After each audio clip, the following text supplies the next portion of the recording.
Kitole. Kwa majina yangu naitwa Pastor Melinda. Karibuni tujiunge katika kimomo cha Faya Neema. Somo letu la leo litasema mbinu za kumteka mume au mke. Mbinu za kumteka mke au mume. Ya kwanza nitasema kutuma SMS nzuri za mahaba. Kutuma SMS nzuri za mahaba wakati wa asubuhi na wakati wa jioni. Mume anapoenda kazini au mke anapoenda kazini, unatakiwa asubuhi umteke kwa zile message nzuri ya upendo, message ya kumtakia siku njema, message ya kumwombea, message ya kumuonesha kwamba unamjali katika ile siku inoanza, mpaka siku inaorudi jioni ya kutaka kujua siku yake ilikuwaje, siku yake imepitaje. Hizo ni njia mojawapo za kumteka mume au mke. Ya pili nitasema nikisema kwa Kiswahili nitasema hug, kukumbatia au makumbatio. Watu wengi katika mahusiano huwa hawana kanuni au hawana ile, sijui nisemaje, kukumbatiana. Kukumbatiana pia inatengeneza upendo katika wawili nyinyi, inatengeneza au inaamsha hisia katika wawili nyinyi pale mnapokumbatiana. Lakini unakuta mtu anamogopa mume wake au mtu anamogopa mume wake, hata kumkumbatia hawezi. Kukumbatia mtu kunaongeza upendo na hisia. Haleluya. Ya tatu nitasema mazungumzo ya kina. Ongea mambo mazuri yanayompendeza mke wako, yanayompendeza mume wako, maongezi ya kina.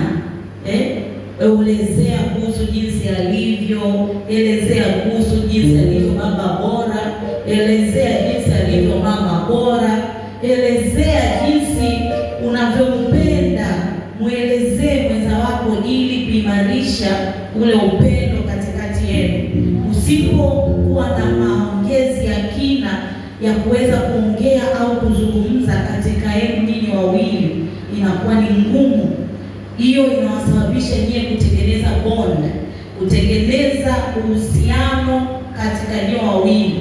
Lakini tukokuwa na mazungumzo ya kusifiana, mazungumzo mazuri, mazungumzo ya kujuana zaidi katika nyie watu wawili, hiyo itawasaidia au itamteka mtu katika hizo hisia. Haleluya. Ya nne ya picha za pamoja. Watu wengi wanakuwa naona aibu kupiga picha za pamoja. Picha za pamoja zinasababisha watu kuona unamjali mwenzako, uko confidence kuhusu mwenzako. Unapopiga na mwenzako, iwe kanisani, iwe umetoka sehemu, popote tu pale, inatengeneza upendo. Unaona kwamba huyu ananipenda, huyu ananijali. Tumepiga wote picha. Hata sio lazima kuposti, hata kiposti ni sawa, lakini ile kitendo cha kuwa pamoja, kuona hizi picha, kuna wakati unaweza ukashika simu karudia kuangalia, nimemkumbuka huyu mtu. Una picha ya pamoja, unaiangalia, unaitizama, amesafiri, ameenda kazini, ameenda popote. Ile picha inaelezea upendo wenu. Mbona hapa tulitoka hivi? Kuna vitu ambavyo vinaweza kukumbusha mbali na mbali. Zile picha zinakusababisha wewe kuweza kuwa na hisia fulani kwa yule mtu. Kwa hiyo picha pia zina umuhimu kati ya mume na mke. Unapopiga picha, hata watu wanajua huyu mke na mume. Unakuta nyumba umeingia, hamna hata picha za wanandoa wawili, hamna hata picha walopiga pamoja, hakuna. Haionyeshi baba yuko wapi, mama yuko wapi. Picha zinasaidia pia. Haleluya. Picha zinaonyesha upendo ambao uko kati yenu. Hata kama mtu na wakati unagombana, lakini ukiangalia ile picha, jamani, unakumbuka, si ndio? Haleluya. Haleluya. Mahaba ya kushtukiza. mahaba ya kushtukiza, mahaba ya kushtukiza, kumsurprise aidha ni mke wako au mume wako. Kuna mwingine hapa unaweza kumuuliza mume wako anavaa saizi ngapi ya viatu, hajui.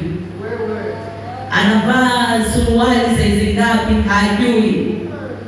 Unamuuliza mtu mume wako anavaa au mke wako anapenda rangi gani, hajui. Mke wako anapenda chakula gani, hajui.